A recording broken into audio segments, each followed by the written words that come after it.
துர்காவதி ஆற்று பகுதிக்கு பக்கத்துல உள்ள ஒரு பிரிட்ஜு கீழ ஒரு கருப்பு கலர் சூட்கேஸ்லேருந்து ஒரு பேட் ஸ்மெல் வருது சார் அப்படின்ட்டு போலீஸுக்கு தகவல் தெரிவிக்கிறாங்க. போலீஸும் சம்பவ இடத்துக்கு போறாங்க. ஒரு கருப்பு கலர் சூட்கேஸ் அந்த இடத்துல கீழ இருந்திருக்குங்க. அதுக்குள்ள ஒரு ஒரு ஆள் கிட்டத்தட்ட ஒரு 30 வயசு மதிக்கத்தக்க ஒரு ஆளோட சடலம் அதுக்குள்ள இருந்திருக்கு. அந்த ஒரு சடலத்தோட தலைப்பகுதி இல்ல, கால் பகுதி இல்ல, வெறுமே அந்த உடல் பகுதி மட்டும் தான் இருந்திருக்கு. அது கூடயே ஒரு சின்ன பையனோட சடலத்தோட ஒரு சில துண்டுகள் இருந்திருக்கு. இது எல்லாத்தையும் போலீஸ் பார்த்துட்டு இதெல்லாம் யாரோடது அப்படின்னு ஐடென்டிஃபை பண்ணுறதுல ரொம்ப கஷ்டமாக இருக்குது. ஏன்னா அந்த ஒரு உடல் பகுதிக்கு கையுள்ள காலுள்ள தலையுள்ள அப்படின்றதுனால ரொம்ப கஷ்டப்பட்டுட்டு இருக்காங்க. இதெல்லாம் நடந்துக்கிட்டு இருக்கப்பேங்க பக்கத்துலேருந்து ஒருத்தர் வேகமாக ஓடி வராரு. ஒரு விவசாயி ஓடி வந்து அங்கே உள்ள கூட்டத்தில் பரவலாக ஒரு விஷயத்தை சொல்லிக்கிட்டே ஓடியாராரு. உடனே போலீஸ் என்ன இது அப்படின்னு அப்படியே விசாரிக்கிறாங்க. அப்போ என்ன சொல்கிறாரு அப்படின்னா, என்னோட விவசாய நிலத்துக்கு பக்கத்தில் உள்ள ஒரு குளத்தில் ஒரு ப்ளூ கலர் சூட்கேஸ் மிதக்குது, எனக்கு என்னமோ சந்தேகமாக இருக்குது சார், அது மேலே ரத்தக்கரைகள்லாம் இருக்குது, வந்து என்னன்னு பார்க்க முடியுமா அப்படின்றாங்க. உடனே போலீஸ்க்கு எல்லாருக்கும் மிகப்பெரிய அதிர்ச்சி. என்னடா இப்போதான் இந்த இடத்துல 2 பாடிஸ் இருக்கு, அங்க என்ன இருக்குன்னு தெரியலையே அப்படின்ட்டு, ஒருவேளை இந்த 2 சடலத்தோட தலைப்பகுதியோ கைப்பகுதியோ அதில் இருக்கலாமே அப்படின்ட்டு விரைந்து அந்த இடத்துக்கு போறாங்க. டிரைவர்ஸ் எல்லாம் உள்ள இறக்குறாங்க. அப்ப அந்த மிதந்துகிட்டு இருந்த சூட்கேஸை எடுத்துட்டு வந்து கரையில் வைக்கிறாங்க. அந்த ஒரு சூட்கேஸ் ஓப்பன் பண்றாங்க. இவங்க நினைச்சது கரெக்டா இருந்திருக்கு. அந்த 2 சடலங்கள் இருக்குல்ல, அந்த ஒரு ஆண் சடலமும் அந்த ஒரு சின்ன குழந்தை, அதாவது ஒரு ஆண் குழந்தையோட சடலமும், அந்த ஒரு 2 பேர்த்தோட சடலத்தோட மிச்ச மீதிகள் எல்லாம் இந்த ஒரு சூட்கேஸ்ல இருந்திருக்கு. இதெல்லாம் நோட் பண்ணிட்டு போலீஸ் ஐடென்டிஃபை பண்ண வெயிட் பண்ணிக்கிட்டு இருக்காங்க. சுத்தமாக ஐடென்டிஃபை பண்ண முடியல. ஏன்னா அதுலேயுமே தலைப்பகுதி இல்லை, கால் பகுதியும் கைப்பகுதியும் தான் இருந்திருக்கு. உடனே இன்னுமே ஒரு சில தகவல்லாம் வந்துகிட்டு இருக்கு. சுற்றி உள்ள மக்கள்கிட்ட எல்லாம் விசாரிச்சுக்கிட்டு இருக்காங்க. அது யார் என்னன்னு கண்டுபிடிக்க முடியல. சரின்னு வெயிட் பண்ணிக்கிட்டே இருக்காங்க. கிட்டத்தட்ட 48 மணி நேரம் கழிச்சு போலீஸ்க்கு இன்னொரு கால் வருது. சார், இந்த மாதிரி என்னோட வயல் பகுதி பக்கத்தில் உள்ள ஒரு காட்டு பகுதியில் அங்கங்கே எல்லோ கலர் சாக்கு முட்டையில் ஏதோ கட்டி தூக்கி போடப்பட்டிருக்காங்க சார். நானே 2-3 சாக்கு முட்டையை பார்த்துட்டேன். எனக்கு கிட்ட போய் அதை ஓப்பன் பண்ண பயமா இருக்கு. 2 நாள் முன்னாடி நம்ம குளத்திலேருந்து நீங்க நிறைய சடலத்தை மீட்டிங்களே, எனக்கு என்னமோ அதுக்கும் இதுக்கும் ஏதோ சிமிலாரிட்டி இருக்க மாதிரி இருக்கு, வந்து என்னன்னு பாருங்க அப்படின்னு அங்க உள்ள லோக்கல் போலீஸ்க்கு அழைப்பு விடுறாங்க. போலீஸும் அதே இடத்துக்கு போறாங்கங்க. அப்ப கிட்டத்தட்ட ஒரு 6-7 சாக்கு மூட்டைகளை கைப்பற்றுறாங்க அந்த ஒரு சின்ன காட்டுப்பகுதியில். கைப்பற்றி ஒன்று ஒன்றா துறக்க ஆரம்பிக்கிறாங்க. அப்போ மிகப்பெரிய போலீஸ்க்கு அதிர்ச்சி ஏற்படுது. ஏன்னா அந்த மூட்டையில் இருந்தது எல்லாமே வெவ்வேறு சடலங்கள்ங்க. அதாவது ஒரு எல்லோ கலர் சாக்கு மூட்டையை ஓப்பன் பண்ணுறாங்க. அப்போ ஒரு பெண்ணோட இடுப்பு பகுதிக்கு கீழே உள்ள எல்லா பகுதியுமே இருக்குது. அதுவுமே வந்து சாரியால் சுத்தப்பட்டிருக்கு. ஸோ ஒவ்வொரு சாக்கு மூட்டையாக அவுக்குறாங்க. ஒவ்வொரு சாக்கு மூட்டையிலையுமே கைப்பகுதி, மார்பு பகுதி, கால் பகுதி, இந்த மாதிரி தனித்தனியான பகுதிகளாக ஒவ்வொரு சாக்கு மூட்டையில் இருக்குது. தலைப்பகுதி மட்டும் அந்த ஒரு பையில் இல்லை. அதை பார்த்தாலே தெரியுது இது வந்து ஒரு கல்யாணம் ஒரு பெண்ணோட சடலம் அப்படின்ற.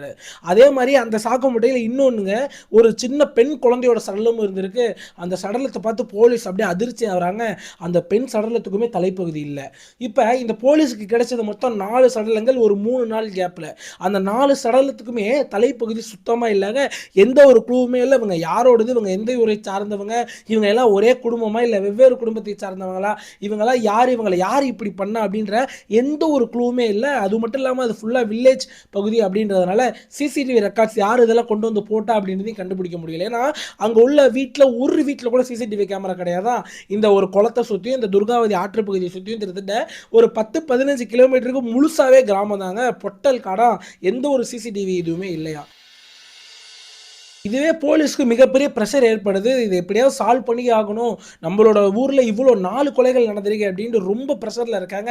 அப்போ தான் வந்து ஒரு போலீஸ் ஆஃபீஸர் என்ன நோட் பண்ணுறாரு அப்படின்னா, அந்த ஒரு 6 மூட்டையில் ஒரு மூட்டையில் ஒரு ஒரு துணி வந்து நல்லா அடைச்சி வச்சு அந்த ஒரு சடலத்தை கட்டி வச்சுருந்தாங்களாம். அந்த துணியை எடுத்து பார்க்குறாரு. அந்த துணி வந்து ஒரு கவர்மெண்ட் ஸ்கூல் யூனிஃபார்மோட துணி. பார்த்தாலே தெரியுது, நல்லா டார்க் ப்ளூலையும் அந்த ஸ்ட்ரிப்ஸாக வந்து இருக்குது பிளாக் கலரில். இதை பார்த்தோன்னே சார் இது ஒரு கவர்மெண்ட் ஸ்கூலோட யூனிஃபார்ம், எனக்கு என்னமோ நம்மள்ட்ட கிடைச்ச அந்த 2 சடலம் இருக்குல்ல, சின்ன ஆண் குழந்தையும் சின்ன பெண் குழந்தை சடலம், இவங்க எதனா வந்து ஒரு பால்வாடியிலையோ ஒரு அங்கன்வாடியிலையோ படிக்கலாம், ஸோ நம்ம இது மூலியமாக செக் பண்ணி பார்க்கலாம் அப்படின்ட்டு அந்த ஒரு ட்ரெஸ் பக்கத்தில் உள்ள எந்த ஸ்கூலில் யூஸ் பண்ணுறாங்க அப்படின்றத ஃபுல்லாக கண்டுபிடிச்சிக்கிட்டே இருக்காங்க. அப்போ ஒரு சில ஸ்கூலில் போய் விசாரிக்கிறப்ப தான் ஒரு ஸ்கூலில் ஒரு தகவல் கிடைக்குது, 2 பசங்க தொடர்ச்சியாக ஒரு 6 நாள் வந்து லீவ் போட்டிருக்காங்க ஸ்கூலுக்கு அப்படின்றது. உடனே அங்கே உள்ளவங்க எல்லாம் அந்த பசங்களோட டீட்டெயில்ஸ் எடுக்கிறாங்க. பார்த்தா அந்த சடலமும் இந்த பசங்களோட ஃபோட்டோகிராஃப்ஸ் எல்லாமே மேட்ச் ஆகிற மாதிரி இருக்குங்க. தலை இல்லைனால் கூட அந்த உடலை வச்சு அவங்க மென்ஷன் பண்ணி பார்க்குறாங்க. சரின்னு இந்த 2 பேர் பசங்களோட உறவினர்களுக்கு கால் பண்ண ஆரம்பிக்கிறாங்க ஸ்கூல்லேருந்து. யாருக்கு? அவங்க அப்பாவுக்கு தான். அவங்க அப்பா காலே எடுக்க மாட்டாரு. கிட்டத்தட்ட 6 நாள் அவங்க அப்பாவோட ஃபோன் சுவிட்ச் ஆஃப் இருக்கு. இப்போ போலீஸ்க்கு மிகப்பெரிய அதிர்ச்சிங்க. ஒன்றுமே புரிய மாட்டேது. ஏன்டா இந்த குடும்பத்தில் 4 பேருமே இறந்துட்டாங்க, அதுவும் இப்படி கொல்லப்பட்டிருக்காங்க. உடனே அந்த லொக்கேஷனுக்கும் அந்த போலீஸ் எல்லாருமே போகிறாங்க. இந்த ஃபோட்டோவில் பார்க்குறீங்களா, இதுதாங்க அந்த குடும்பத்தோட வீடு. அங்கே போகிறப்பே தெரிஞ்சுக்கிட்டாங்க. சுற்றி உள்ள மக்கள்கிட்ட இன்வெஸ்டிகேஷன் பண்ணுறாங்க. எல்லாருமே சொல்கிறாங்க, சார் 6 நாளாகவே இந்த குடும்பத்தில் யாருமே இல்லை சரிங்க அப்படின்ற மாதிரி சொல்கிறாங்க. அதுக்கப்புறம் ரீசெண்டாக ஒரு சில தகவல் கிடைக்குது. அந்த இறந்து போனார் இல்லைங்க, அதில் குடும்ப தலைவர், அவரோட பேர் வந்து கிருஷ்ணா அப்படின்றத கண்டுபிடிக்கிறாங்க. ஐயா, முதல்ல நீங்கள் முக்கியமான தகவலில் இந்த குடும்பத்தை பற்றி நீங்கள் தெரிஞ்சுக்கணுங்க. அப்போ தான் இந்த முழு கிரைம் கதையோட விளக்கம் உங்களுக்கு புரியும். அதாவது இந்த ஃபோட்டோவில் பார்க்குறீங்களா, இவர் தாங்க கிருஷ்ணா, இவர் தான் இந்த குடும்ப தலைவர். இவருக்கு கூட பிறந்தவங்க மொத்தம் 3 பேர், எல்லாருமே ஆம்பளை பசங்க தாங்க. ஸோ இவர் கல்யாணம் பண்ணி இவருக்கு 2 குழந்தைங்க இருக்காங்க. இந்த ஃபோட்டோவில் பார்க்குறீங்களா, ஒரு பெண் குழந்தை, ஒரு ஆண் குழந்தை. இவங்க தான் அவரோட மனைவி. எல்லாருமே சந்தோஷமாக தாங்க வாழ்ந்துகிட்டு இருக்காங்க. இவர் இருக்க வீட்டில் எத்தனை பேர் இருக்காங்க அப்படின்னா, இந்த 4 பேரோட சேர்த்து இவரோட தாயாரும் இருக்காங்க, இவரோட தம்பியும் இருக்காங்க. அதாவது இவங்களோட கூட பிறந்தது 4 பேர்னு சொன்னல, அந்த 4 பேர்ல லாஸ்டா இருக்கிறவருக்கு வாய் பேச முடியாதா, அந்த ஒரு வாய் பேச முடியாத தம்பியோட தான் அந்த வீட்டில் வசிச்சுட்டு இருக்காரு. அதுல இடையில உள்ள இவரோட தம்பி, அவரோட பேர் விகாஸ், அவர் வந்து வெளியூர்ல வேலை பார்த்துட்டு இருக்காரு. அவருக்குமே கல்யாணம் ஆகி மனைவி பிள்ளைகள்லாம் இருக்காங்க. அவங்க எல்லாருமே வெளியூர்ல தான் இருக்காங்க. அடுத்து இன்னொரு தம்பி இருக்காருல்ல, அவர் வந்து ஹைதராபாத்ல வேலை பார்த்துட்டு இருக்காரு. அவர் அந்த அளவு அந்த குடும்பத்தோட கனெக்ஷன்ல இல்லைங்க. அவர் சம்பாத்தியம், அவரோட குடும்பம் அப்படின்னு அவர் தனியாக வாழ்ந்துட்டு இருக்காரு. மித்தபடி இந்த குடும்பத்தை முழுக்க முழுக்க பார்த்துக்கிறது எல்லாருமே கிருஷ்ணா, விகாஸ், இவங்க 2 பேரும் தான். அந்த வாய் பேச முடியாத தம்பி வீட்டிலேயே தான் இருப்பாராம். எங்க கரெக்டா 3ஆம் தேதி இவர் விகாஸ் இருக்காருல்ல, அதாவது இந்த கிருஷ்ணா அவரோட தம்பி, அவருக்கு ஒரு கால் போதுங்க அவங்க அம்மாட்ட இருந்து. அதாவது அந்த காலில் ஒரு அதிர்ச்சியான தகவல் அவங்க அம்மா சொல்றாங்க. தம்பி விகாஷ், உன்னோட அண்ணன் கிருஷ்ணா என்னை போட்டு ரொம்ப கொடுமைப்படுத்துறான்டா. எனக்கு டெய்லியும் சாப்பாடு கூட ஒழுங்காக போட மாட்டான். கறி எடுத்து அவங்க சமைச்சு அவங்க புள்ள குட்டிங்க பொண்டாட்டின்னு சாப்பிட்றானே தவிர ஒரு அம்மாவை என்னை மதிக்க கூட மாட்டான். எனக்கு டெய்லியுமே பழைய சோறு தான் போடுறான். அது மட்டும் இல்லாமல் பொண்டாட்டியும் அவனு சேர்ந்தே என்னை போட்டு கொடுமைப்படுத்துறாங்க. அந்த விளக்கமாற வச்செல்லாம் என்னை டெய்லியும் அடிக்கிறாங்கடா, காரணமே இல்லாமல் அடிக்கிறாங்கடா. இந்த சொத்து விஷயத்தை பேசி பேசி அடிக்கிறாங்க. எனக்கு உண்மையிலே ரொம்ப கஷ்டமாக இருக்குது தம்பி. தயவு செஞ்சு என்னை இங்கேருந்து கூட்டிட்டு போய் உன் கூட பார்த்துக்க. அது மட்டும் இல்லாமல் எனக்கு சுகர் அதிகமானது என்னோட கால்லாம் ரொம்ப எரிய ஆரம்பிக்குது. அதுக்கு மாத்திரை தானே அவனை வாங்கி தர சொன்னேன். அதுக்கு செலவாகும் அப்படின்னு எனக்கு மாத்திரையே வாங்கி தர மாட்டான். அட்லீஸ்ட் கவர்மெண்ட் ஆஸ்பத்திரிக்காக என்ன போக விடுன்ற, அதுவும் என்ன போக விட மாட்டான். என்ன ரொம்ப கொடுமைப்படுத்துறான். தயவு செஞ்சு என்ன வந்து கூட்டிட்டு போடா தம்பி அப்படின்ட்டு விகாஸுக்கு அவங்க அம்மா கால் பண்றாங்க. விகாஸ் இதெல்லாம் கேட்டுக்கிட்டே தம்பி என்ன பண்றான், தம்பிகிட்ட சொல்ல வேண்டியதுன்னு அப்படின்னு கேட்கிறாப்ல. யாரு? அந்த வாய் பேச முடியாத தம்பி. தம்பி அவனையுமே ரொம்ப போட்டு கொடுமைப்படுத்துறாங்கடா. அவனையுமே வாய் பேச முடியாதனால அவனோட அண்ணி டெய்லியுமே அவனை அவ்வளோ வேலை வாங்குறா. வேலை வாங்கிட்டு ஒழுங்கா சோறு கூட போட மாட்டா. அவன் வெகுளித்தனமா இருந்துகிட்டு இருக்கான். எங்களால 2 பேராலையுமே இங்க இருக்க முடியல. தயவு செஞ்சு எங்களை கூட்டிட்டு போயிடுறா அப்படின்ற மாதிரி இந்த கிருஷ்ணா இறந்து போன குடும்பத்தில் இருக்காருல்ல, அவரோட அம்மா என்ன சொல்றாங்க, இது எல்லா விஷயத்தையும் அந்த இறந்து போனவரோட தம்பிகிட்ட சொல்ல ஆரம்பிச்சுட்டு இருக்காங்க. உடனே அந்த விகாஸ் என்ன தெரியுமா யோசிக்கிறாரு, ரொம்ப கோவப்படுறாருங்க. ஒரு 3 நாள் அவர் பிரைவேட் கம்பெனியில் வேலை பார்த்துட்டு இருக்காரா. கிட்டத்தட்ட மே 3லேருந்து மே 6க்குள்ள ரொம்ப மன உளைச்சலுக்கு உள்ளாகிறாரு. ரொம்ப ஃப்ரஸ்ட்ரேஷன் ஆகுறாரு. என்ன, நம்மளோட அண்ணன் தான் குடும்பத்தை பார்த்துப்பான், நம்ம தான் வெளியூர்ல வேலை பார்த்து நம்மளும் வீட்டுக்கு காசுலாம் அனுப்பிட்டு தான் இருக்கோம். அவன் என்ன அவ்வளோ என்ன குடும்பத்தை பண்ண போறான், சாப்பாடு தானே நம்ம அம்மாவுக்கு போட போறான், அது கூட அவனால போட முடியல அப்படின்னு ரொம்ப கோவப்படுறாரு இந்த சைடு விகாஸ் தம்பி. அது மட்டும் இல்லாமல் இன்னும் எது கோவப்படுறாரு அப்படின்னா, தன்னோட அந்த இளைய தம்பி இருக்காருல்ல, வாய் பேச முடியாதவர், அவரையும் போட்டு இப்படி அண்ணனும் அண்ணியும் குடும்பப்படுத்துறாங்களே, இதை நம்ம என்னன்னு பார்த்துடணும் அப்படின்ற மாதிரி ரொம்ப கோவப்பட்டு இவங்க எல்லாரையும் தீர்த்து கோட்டணும் அப்படின்னு ஒரு முடிவும் எடுக்கிறாங்க. உடனே இதுக்காக ஒரு கூட்டாளி சேர்த்துக்கிறான், விகாஸோட சின்ன வயசு ஃப்ரெண்டான தீபக் அப்படின்றவன்ட்ட. தீபக் அப்படின்ற கால் பண்ணி எனக்காக ஒன்று செய்வியா அப்படின்ற மாதிரி கேட்குறான். ஸோ தீபக்கும் நான் உனக்காக செய்யாமல் யாருக்காக மச்சான் செய்ய போகிறேன் அப்படின்ட்டு 2 பேரும் பிளான் பண்ணிட்டு வீட்டுக்கு வரானுங்க. மே 7ஆம் தேதி 8ஆம் தேதி. அப்போ வந்தவனுங்க நார்மலாக தாங்க இருக்கானுங்க. அதாவது மைண்டில் ஒரு பிளான் வந்துருச்சு, கிருஷ்ணா அப்படின்றவனை போட்டு தள்ளணும், கிருஷ்ணாவோட ஒய்ஃப் அதாவது இவங்களோட சொந்த அண்ணியை போட்டு தள்ளணும் அப்படின்ட்டு ஃபுல் முடிவு பண்ணிட்டானுங்க, ஃபுல் பிளான் பண்ணிட்டானுங்க. ஆனால் அதை எப்படி எக்ஸிக்யூட் பண்ணுறதுன்னு தெரியல. அந்த விகாஸ் எப்படி ஊருக்கு போயிருக்கான் அப்படின்னா, மனைவியும் கூட தான் போயிருக்கான். அதாவது இதை வந்து நம்ம தனியாக போனால் எதனா சந்தேகம் வரும் அப்படின்ட்டு ஒரு குடும்ப ட்ரிப்பு மாதிரி குடும்பமாக போய் அண்ணனையும் அம்மாவையும் அண்ணியும் பார்த்துட்டு வர மாதிரி வரானுங்க. நல்லபடியாக ஃப்ரூட்ஸு ஸ்நாக்ஸ் எல்லாம் வாங்கி கொடுத்துட்டு நல்லபடியாக ஒரு அறையில் உட்காந்து பேசிக்கிட்டு இருக்காங்க. அப்போ இந்த கிருஷ்ணா இருக்கார்ல, இவரோட மனைவி என்ன செய்கிறாங்க, மார்க்கெட்டு போகணும் அப்படின்ட்டு மார்க்கெட்டுக்கு தனியாக போயிடுறாங்க. 2 குழந்தைங்களும் காலையிலே பால்வாடி போயிடுச்சுங்க. இப்போ அந்த வீட்டில் யார் யார் இருக்கா அப்படின்னா, விகாஸ், அவங்களோட அண்ணனான கிருஷ்ணா, இவங்க 2 பேரோட தாயார், விகாஸோட மனைவி, இந்த 4 பேருமே அந்த வீட்டில் இருக்காங்க. தீபக்கும் அந்த வீட்டில் இருக்கான். அதுக்கப்புறம் அந்த வாய் பேச முடியாத தம்பி அந்த வீட்டில் இருக்காரு. அதாவது கிச்சனில் இந்த கிருஷ்ணாவோட அம்மாவும் விகாஸோட மனைவியும் அங்கே வந்து கிச்சனில் சாப்பாடு செஞ்சுட்டு இருக்காங்க எல்லாருக்கும். ஸோ இந்த சைடு கிருஷ்ணாவோட ரூம்ல கிருஷ்ணா, விகாஸ், தீபக், அதுக்கப்புறம் வந்து அந்த வாய் பேச முடியாத தம்பி 4 பேர் உட்காந்துட்டு ட்ரேடிங் பத்தி பேசிக்கிட்டு இருக்காங்க. ஸ்டாக் மார்க்கெட்லாம் எப்படி இன்வெஸ்ட் பண்ணலாம், எப்படி பணம் சம்பாதிக்கலாம் அப்படின்ட்டு தான் ஈஸியா பேசிக்கிட்டு இருக்காங்க. அப்ப ஒரு பயங்கரமான ஒரு தருணம் வருதுங்க. எல்லாமே அமைதியா இருக்கு. அப்ப வந்து விகாஸ் சொல்றான், இதுதான் பெர்ஃபெக்ட்டான டைம். இப்ப எங்க அண்ணனை இந்த இடத்துல போட்டு தள்ளிடலாம் அப்படின்ற மாதிரி ஒரு பிளான் போடுறாங்க.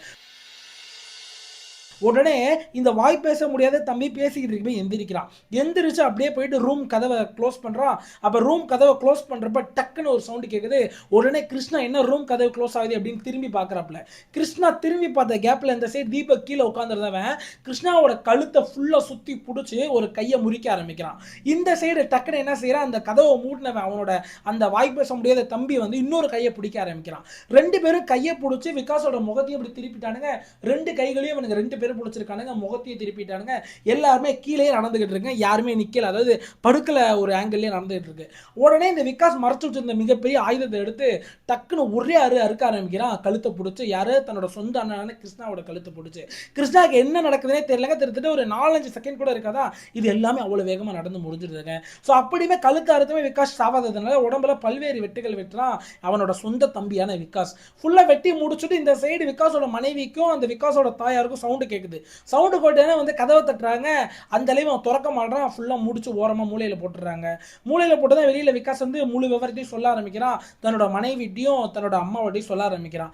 அவங்க இந்த ஒரு கிரைமை உண்மையிலே பயந்து போயிட்டு அவங்க வந்து ஒரு மாதிரியான நிலைக்கு போயிட்டாங்க. அவங்களால எதுவுமே சொல்ல முடியல. ஏன்னா இவனோட சொந்த புருஷனே இந்த மாதிரி செஞ்சுட்டான், சொந்த மகனே இந்த மாதிரி செஞ்சுட்டான் அப்படின்றதுனால அவங்களால எதுவுமே பேச முடியல. அவங்க திருப்பி கிச்சன்லேயே தலையில முக்காடு போட்டு உட்கார ஆரம்பிச்சிடுறாங்க. அதுக்கப்புறம் திருத்திட்டு ஒரு 1/4 மணி நேரம் கழிச்சு இவரோட இறந்து போனார்ல கிருஷ்ணா, அவரோட மனைவி மார்க்கெட்ல இருந்து திரும்புறாங்க. மார்க்கெட்ல இருந்து திரும்புறப்பயுமே ரெண்டு கதவு, அதாவது கதவு இப்படி திறக்கிற மாதிரி இருக்குல்ல, இந்த ரெண்டு சைடுமே யார் நின்னுக்கிறா அப்படின்னா ஒரு சைடு தீபக்கும் இன்னொரு சைடு அந்த வாய் பேச முடியாத தம்பியும் நின்னுக்கிறாப்புல. ஸோ இவங்க வந்து கதவை தொட்டுறாங்க, கதவும் திறக்கிறாங்க. இவங்க ரூம்குள்ள வரப்ப ரைட் சைடு பாக்குறாங்க. அப்ப அப்படியே ரத்தமா இருக்கு தர ஃபுல்லா. அந்த இவர் உங்களோட புருஷனோட நெஞ்சு மேலே ஏறி உட்கார்ந்துருக்கான் யாரு, விகாஸ், கையில ஒரு கத்தியோட அந்த மிகப்பெரிய ஆயுதத்தோட. உடனே இவங்க ரூம்குள்ள வந்தானே இவங்களை பிடிச்சி முன்னாடி ரூம்குள்ள தள்ளி விட்டு இவனுங்க ரெண்டு பேருமே கதவை சாத்துறானுங்க. கீழே விழுந்தவங்க என்ன எதுவும் பண்ணிடாதீங்க, இது என்ன எதுவும் பண்ணிடாதீங்க அப்படின்ற மாதிரி கத்த ஆரம்பிக்கிறாங்க. யாருன்னா காப்பாத்துங்கன்னு கத்த ஆரம்பிக்கிறாங்க. ஆனா யாருக்குமே இது கேட்கலங்க. ஏன்னா ரூமை முழுக்க க்ளோஸ் பண்றானுங்க. விண்டோ எல்லாமே க்ளோஸ்ல இருக்கு. உடனே அவங்களையும் அவங்களோட கணவனை எப்படி கொலை செஞ்சாங்களோ அதே மாதிரியே இவங்களையும் வந்து முழுசா இவங்களோட உயிரை எடுத்துட்டு ஸோ ரூம் ஃபுல்லா ரத்தமா இருக்கு. ஏன்னா ரெண்டு பேர் அதே ரூம்ல மரணம் பண்ணியிருக்கானுங்க. ஃபுல்லா முழுக்க முழுக்க ரத்தமா இருக்கு. வெயிட் பண்ணிக்கிட்டு இருக்கானுங்க. யாருக்காக அப்படின்னா அந்த குழந்தைங்க பால்வாடிலேருந்து ரிட்டர்ன் வரட்டும் அப்படின்ட்டு.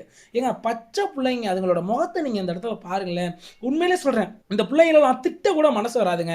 அந்த பிள்ளைங்க ரெண்டு பேரும் கிட்டத்தட்ட ஒரு 3-3:30 மணி போல பால்வாடி முடிஞ்சு வீட்டுக்கு நடந்து வந்திருக்காங்க. கிட்டத்தட்ட ஒரு 20-30 மீட்டர் தானே அந்த பால்வாடி.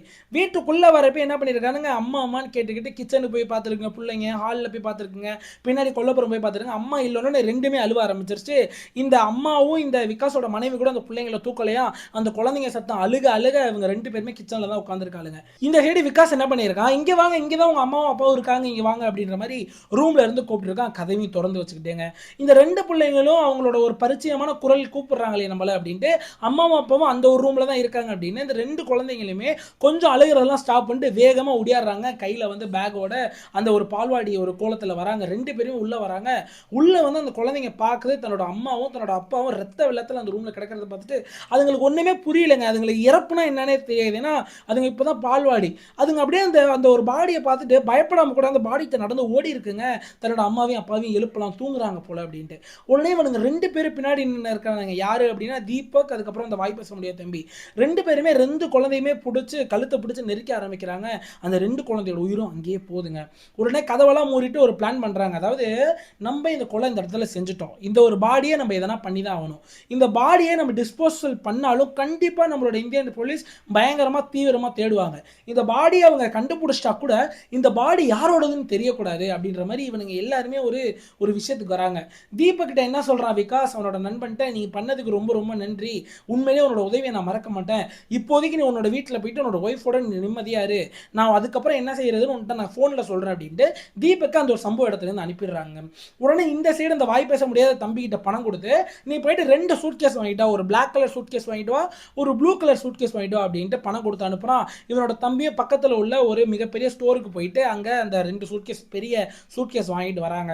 வாங்கிட்டு வரப்பயே அந்த 4 சடலத்தையும் கிட்டத்தட்ட 18 துண்டா போட்டிருக்கானுங்க. அந்த 4 சடலத்தையும் அதை முகத்தை மட்டும் தனியாக எடுத்துட்டானுங்க. 4க்குமே தலை இருக்கக்கூடாது, ஏன்னா தலையை வச்சு ஐடென்டிஃபை பண்ணிடுவாங்க அப்படின்னு தலையை மட்டும் தனியாக எடுத்துட்டானுங்க. மித்த எல்லாத்தையுமே கிட்டத்தட்ட 18 துண்டா கட் பண்ணியிருக்கானுங்க. அதாவது இந்த விகாஸ் என்ன செஞ்சான் அப்படின்ட்டு போலீஸ் அந்த ஒரு போலீஸ்ட சொல்லும் போது என்னென்ன சொல்லியிருக்கான் அப்படின்னா, சார் நான் வந்து ஒரு 5 நிமிஷம் எடுத்துக்கிட்டேன் சார் ஒவ்வொருத்தவங்களையும் வந்து பீஸ் பீஸ் ஆக்கிறதுக்கு. என்னோட அண்ணனையும் நான் ரொம்ப ஈஸியாலாம் வெட்ட முடியல. ஒரு 5 நிமிஷத்துக்கு மேலே ஆனிச்சு எனக்கு இறப்பு வாங்கினுச்சு. ஆனால் அந்த அவங்களோட குழந்தைகளான பெண் குழந்தையும் அந்த ஒரு பையனையும் வெட்டுறதுக்கு எனக்கு ரொம்ப ஈஸியாக இருந்துச்சு அப்படின்னு எந்த ஒரு கில்ட்டியும் இல்லாமல் எந்த ஒரு ரெக்ரெட்டும் பண்ணாமல் அது அப்படியே நார்மலாக ஏதோ ஒரு சாதனையை செஞ்ச மாதிரி போலீஸ்கிட்ட பேசியிருக்கதா போலீஸ் வந்து ரிப்போர்ட்டர்ஸ்ட்ட சொல்கிறாங்க. அதாவது இன்னொரு விஷயம் என்ன சொல்கிறாங்க அப்படின்னா, இந்த 18 துண்டா அந்த பாடியெல்லாம் வெட்டின அப்புறம் ஸோ இவனுங்க அந்த ரூமில் உட்காந்துருக்கப்ப அந்த ரூமை இவனுங்க பார்த்த கோலத்தை அவனுங்க எக்ஸ்பிளைன் பண்ணியிருக்காங்க போலீஸ்கிட்ட. சார் உண்மையிலேயே எங்களுக்கு ரொம்ப பயமாக இருந்துச்சு அந்த இடத்துல. ஏன்னா ஒரு 10க்கு 10 அறை தான் சார், அது சின்னோண்ட அறை. அதில் எங்கள் 3 பேர் உட்காந்தாலே ஒரு மாதிரி அறை வந்து ரொம்ப வந்து க்ளோஸ்டாக தான் இருக்கும், நிறைய பேர் இருக்கிற மாதிரி ரொம்ப அடைச்சலாக இருக்கும். இதில் இந்த 4 பாடியை நாங்கள் 18 துண்டா போட்ட அப்புறம் எங்களுக்கு அந்த அறையில் இருக்கிறதுக்கு ஒரு பயம் வந்துச்சு சார். அது மட்டும் இல்லாமல் நாங்கள் அந்த மாதிரி அந்த பீஸ் ஆகினதில் அந்த செவரு ஃபுல்லாகவே அந்த ஃப்ளெஷ்ஷாக இருக்கட்டும், ஹியூமனோட ரிமைன்ஸாக இருக்கட்டும், அதுக்கப்புறம் ரத்தமாக இருக்கட்டும், ரொம்ப கரைகள் ஆகிருச்சு. தர ஃபுல்லாக ரத்த ஆறா ஓடுச்சு. அது எங்களால் க்ளீன் பண்ணவே முடியல. அதுக்கப்புறம் நாங்கள் என்ன செஞ்சோம் அப்படின்னா, அதுக்கப்புறம் க்ளீன் பண்ணிக்கலாம் அப்படின்ட்டு இந்த பாடி பார்ட்ஸ் எல்லாத்தையுமே சூட்கேஸில் அடைக்க ஆரம்பித்தோம். அதுக்கப்புறம் தலைப்பகுதி எல்லாத்தையும் கேரி பேக்கில் போட்டு எல்லாத்தையும் வெவ்வேறு திசையில் வைக்கணும் அப்படின்ட்டு வெவ்வேறு திசையில் வைக்க பிளான் பண்ணோம். அப்போ தான் தீபக்கிட்ட நாங்கள் கால் பண்ணி இந்த மாதிரி எங்களோட ஸ்ப்ளெண்டர் பைக்கில் நம்ம எடுத்துகிட்டு போய் போட்டு வந்துடலாமான்னு கேட்டோம். அப்போ தான் தீபக் என்னோட ஃப்ரெண்டு உண்மையிலே அருமையான ஒரு ஐடியா கொடுத்தான் சார். அதாவது நம்ம ஸ்ப்ளெண்டர் பைக்கில் ராத்திரி நேரம் போனோம் அப்படின்னா ஸ்ப்ளெண்டர் பைக்கோட சத்தத்தினால கண்டிப்பாக யாருன்னா பார்க்கறதுக்கு வாய்ப்பு இருக்குது. நடுராத்திரியில் எங்கே இவங்க சூட்கேஸ் எடுத்துகிட்டு போகிறாங்கன்னு சந்தேகம் இருக்கிறதுக்கு வாய்ப்பு இருக்குது. அதனால் எலக்ட்ரிக் ஸ்கூட்டர் நம்ம யூஸ் பண்ணிக்கலாமே, எலக்ட்ரிக் ஸ்கூட்டர் யூஸ் பண்ணால் சத்தம் வராது இல்லையா அப்படின்ற மாதிரி தீபக் ஐடியா கொடுத்தான்னு போலீஸ் சொல்லியிருக்கானுங்க. உடனே அந்த ஸ்கூட்டரில் முன்னாடி ஒரு பொட்டி வச்சுக்கிட்டு பின்னாடி அவனோட அந்த வாய் பேச முடியாத தம்பியை உட்கார வச்சு அவன்கிட்ட ஒரு பொட்டியை கொடுத்து இந்த 2 பொட்டையுமே போயிட்டு ஆற்று பகுதியிலையும் அந்த ஒரு குளப்பகுதியிலையும் தூக்கி போடுறாங்க. அப்படி தூக்கி போடுறப்பயே இந்த விகாஸ் என்ன கேட்டிருக்கான் தீபக்கிட்ட, இது சரியா வருமா அப்படின்ற மாதிரி கேட்டிருக்கான். அப்போ தீபக் சொல்லியிருக்கான், மாப்பிள்ளை இது கனமான பொட்டி, அது மட்டும் இல்லாமல் உள்ளுக்குள்ள நீ பயங்கரமான வெயிட் வச்சிருக்க, திருத்தர 4 சடலம் இருக்கு, அதனால கண்டிப்பா வெயிட்ல முழுகிறோம், வெளியில வராது, அதனால இதுதான் சேஃபஸ்ட் வே. அந்த பொட்டிக்குள்ள இருக்கிறதுனால அந்த பணமும் அந்த ஒரு ஸ்மெல் எதுவும் வராது, தண்ணிக்குள்ள இருக்கிறதுனால அது சேஃப் மாப்பிள்ளை நமக்கு அப்படின்ற மாதிரி சொல்லியிருக்கான் தீபக். ஓகே, இவனும் சொல்ற அந்த இடத்துல தூக்கி போயிருக்கானுங்க. ஆனா அது கடவுள் ஒரு விஷயத்துல இந்த ஒரு கிரைம் வெளியே வரணும் அப்படின்றதுனால அந்த பொட்டி அந்த தண்ணியில மறந்துதான் அந்த ஊர் மக்கள் விவசாயிகள் எல்லாம் பார்த்தது. அதுக்கப்புறம் சின்ன சின்ன அந்த ஒரு எல்லோ கலர் ஒரு சாக்கு மூட்டையில சின்ன சின்ன துண்டுகளா திருப்பி வெட்டி அந்த தலையை மட்டும் தனியா ஒரு வேற இடத்துல போட்டுட்டு இந்த உடல் பகுதி எல்லாத்தையுமே அந்த காட்டு பகுதியை சுற்றி ஃபுல்லா போட்டு வச்சுட்டு வராங்க. இப்போ இது எல்லாத்தையுமே எப்படி வந்து போலீஸ் கண்டுபிடிக்கிறாங்க அப்படின்னா, இந்த விகாசை தேடி வீட்டுக்கு போறாங்க, அந்த வீட்டில் யாருமே இல்லை. அப்புறம் அந்த இவங்க இறந்து போனவங்களோட அம்மாவை பிடிக்கிறாங்க. அந்த அம்மாவை பிடிச்சதுக்கப்புறம் கால் டீட்டெயில் ரெக்கார்டு எடுத்து லொக்கேஷனை ட்ராக் பண்ணி தான் அந்த விகாஸை போய் பிடிச்சதே போலீஸ். இந்த எல்லா விஷயத்தையும் சொன்னது யாரு, அந்த விகாஸ் தான் போலீஸ் சொல்லியிருக்கான். அவனோட முகத்தை நீங்கள் இந்த இடத்துல பார்க்கலாம். எனக்கு வந்து என்கிட்ட தெளிவான ஒரு இமேஜ், அவனோட இமேஜ் கிடைக்கல, இந்த வீடியோவில் அவனை நீங்கள் நல்லா பார்த்துக்குங்க. ஸோ இவன் தாங்க எந்த ஒரு ரிக்ரெட்டுமே அவன்கிட்ட இல்லைங்க. போலீஸ் இந்த இடத்துல தெளிவாக ஒன்றுன்னு யோசிக்கிறாங்க, தான் அம்மாவை சின்னதாக கொடுமைப்படுத்துனதுனாலையும் சின்னதாக திட்டினதுனாலையும் இந்த ஒரு சம்பவம் செய்யலை. ஏன்னா இந்த இடத்துல 4 கொலைகள் நடக்கப்பட்டிருக்கு. அது சாதாரணமாக ஒருத்தவங்களுக்கு சாப்பாடு போடாமல் இருக்கிறதுனாலையும் சாதாரணமாக என்னோட தம்பியை திட்டாங்க அப்படின்றதுக்காக இது நடக்கப்பட்ட சம்பவம் கிடையவே கிடையாது. இதுக்கு பின்னாடி மிகப்பெரிய ஒரு விஷயம் இருக்குது அப்படின்னு போலீஸ் எதிர்பார்த்துட்டு இருக்காங்க. அப்போதாங்க ஒரு பயங்கரமான ட்விஸ்டே நடக்குது. அதாவது இவனை தெளிவாக இன்வெஸ்டிகேஷன் பண்ணப்போ தான் இன்னும் நிறைய விஷயங்கள் ஏற்படுதுங்க. அந்த 70 வயசு தாயார் இருக்காங்களே, கிருஷ்ணாவோட அம்மா, அவங்களுக்கு எக்கச்சக்கமான சொத்து இருக்குங்க. அதாவது கடந்த பல வருஷமாவே இந்த 3 தம்பிகளும் முதல்ல அவங்க அம்மாவை விட்டுட்டு தனித்தனியாக பிரிஞ்சு போயிட்டாங்க, அவங்க அம்மாவையே பார்த்துக்க முடியாது அப்படின்றதுனால. ஆனால் கிருஷ்ணா தான் அவங்க அம்மாவை நல்லபடியாக பார்த்துட்டு இருந்திருக்காரு. இப்போ கொஞ்ச காலமாக கிருஷ்ணா வந்து கடன் தொல்லையில் முழுகிட்டாருங்க. ஸோ அதனாலே என்ன நடக்குது, கிருஷ்ணா கொஞ்சம் கோவத்தை அந்த குடும்பத்தில் உள்ள எல்லார்ட்டையுமே தான் காட்டியிருக்காரு. ஈவன் அவங்க ஒய்ஃப்ட்ட காட்டியிருக்காரு, குழந்தைகள்கிட்ட காட்டியிருக்காரு, தன்னோட தாயார்கிட்ட காட்டியிருக்காரு, தன்னோட தம்பிகிட்ட காட்டியிருக்காரு. ஏன்னா இவரோட கடன் பிரச்சனையில் முழுகிறதுனால இவர் அந்த நிலத்தை எப்படியாவது விற்று அந்த கடன்லாம் செட்டில் பண்ணி நம்ம குடும்பத்தை பாதுகாக்கணும் அப்படின்னு நினச்சிட்டு இருந்திருக்காரு. ஆனால் அது அந்த இடத்துல நடக்கவே இல்லைங்க. இந்த சைடு விகாஸுக்கு வரும். அவன் என்னதான் வெளியூரில் போய் வேலை பார்த்து அவனோட குடும்பம் அங்கே இருந்து நல்லபடியாக வாழ்ந்தாலுமே இந்த விகாஸுக்கு ஒரே எண்ணம் எல்லா சொத்தையும் நம்ம பறிச்சிடணும். அது மட்டும் இல்லாமல் அண்ணன் தான் அம்மாவை பார்த்துக்கிட்டே இருக்கிறதுனால ஸோ அம்மாவே நாளைக்கு நிறைய சொத்து அண்ணனுக்கு எழுதி வச்சிருவாங்களோ அப்படின்னு அந்த ஒரு எண்ணத்தில் ரொம்ப பயத்தில் தான் வாழ்ந்துக்கிட்டு இருக்கான். ஸோ இந்த ஒரு சின்ன கேப் கிடைக்குது, சின்ன ஒரு சம்பவம் நடந்திருக்கு அந்த வீட்டில்.